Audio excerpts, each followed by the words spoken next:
காங்கேயத்து கிழக்க ஒரு 10 கிலோமீட்டர் டிஸ்டன்ஸில் 2 ஏக்கர் தென்னந்தோப்பு விற்பனைக்கு வந்துள்ளதுங்க. வெல்லோசிட்டி ப்ராப்பர்ட்டிஸ் அண்ட் டெவலப்மெண்ட் சார்பாக அனைவருக்கும் வணக்கங்க. காங்கேயத்து கிழக்கைங்க பகவதிபாளையம் தாண்டினதுமே ஒரு 2 ஏக்கர் விற்பனைக்கு வந்துள்ளதுங்க.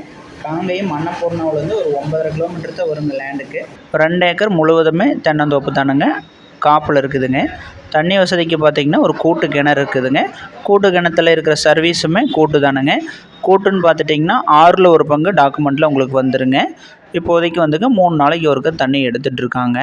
அதே மாதிரி வந்து பார்த்திங்கன்னா பக்கத்தில் பிஏபி பரம்பிக்குளம் ஆழியார் பாசனம் தண்ணி வசதி இருக்குதுங்க. அதனால் இந்த ஏரியா கிணத்துல வந்து பார்த்திங்கன்னா பொதுவாகவே நல்ல தண்ணீர் வசதி இருக்குதுங்க. மரம் வந்து பார்த்திங்கன்னா கண்டிப்பாக உங்களுக்கு வந்து பிடிக்குங்க. தண்ணி வசதி உள்ள ஏரியாவில் தோப்புங்க. கிணறு வந்து தண்ணி எப்போவுமே தாட்டும் அப்படின்னு சொல்லியிருக்கிறாங்க. தடம் வசதியை பொறுத்தின அளவுக்குங்க பஞ்சாயத்து தடத்துலேருந்து 2 காடு தள்ளி 3வது காடாக இது லொக்கேட் ஆகிருக்குங்க. அந்த 2 காடு தள்ளி வர்றதுக்கு உங்களுக்கு மண் தடம் தானுங்க. ஒரு கம்ஃபர்டபுளாக லாரி போயிட்டு வர அளவுக்கு தடம் வசதி இருக்குதுங்க. அதாவதுங்க காங்கேயத்துக்கு கிழக்கைங்க ஓலப்பாளையம் வந்தும் வரலாம், பகவதிபாளையம் வந்தும் வரலாங்க.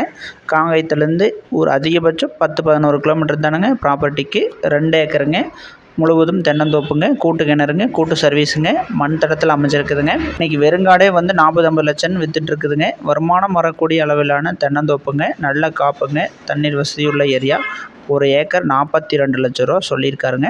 ரேட்டு 42 லட்சத்துலேருந்து கொஞ்சம் அனுசரித்து கொடுத்துடலாம் அப்படின்னு சொல்லியிருக்காருங்க. வந்து ப்ராப்பர்ட்டியை பாருங்கள், பிடிச்சிருந்ததுன்னா அனுசரித்து கொடுத்துர்லாங்க. தோட்டத்தை பார்த்துக்கிறதுக்குமே ஒரு ஃபேமிலி பக்கத்துலேயே இருக்காங்க. அதாவது இந்த தென்னந்தோப்பு சின்ன வயசில் மரம் வச்சு இன்றைக்கி இந்த அளவுக்கு வளர்த்தது வரைக்கும் அவங்க தான் பராமரிச்சுட்டு வராங்க கண்டினியூவாக. நீங்கள் வாங்கி எப்படி மெயின்டைன் பண்ணுறது அப்படிங்கிற ரிஸ்க்கே கிடையாதுங்க. வாங்கினீங்கன்னா அவர் கண்டினியூவாக பார்த்துப்பாருங்க. வருஷம் அவருக்கு 10,000 ரூபாய்ங்க சம்பளம். ஒரு வருஷத்துக்கு 10,000 ரூபா கொடுத்தீங்கன்னா அவர் நீட்டாக தண்ணி கட்டி மெயின்டைன் பண்ணி கொடுத்துருவாருங்க. தேங்காய் போடுற அன்றைக்கி மட்டும் நீங்கள் வந்து பார்த்துக்கலாங்க.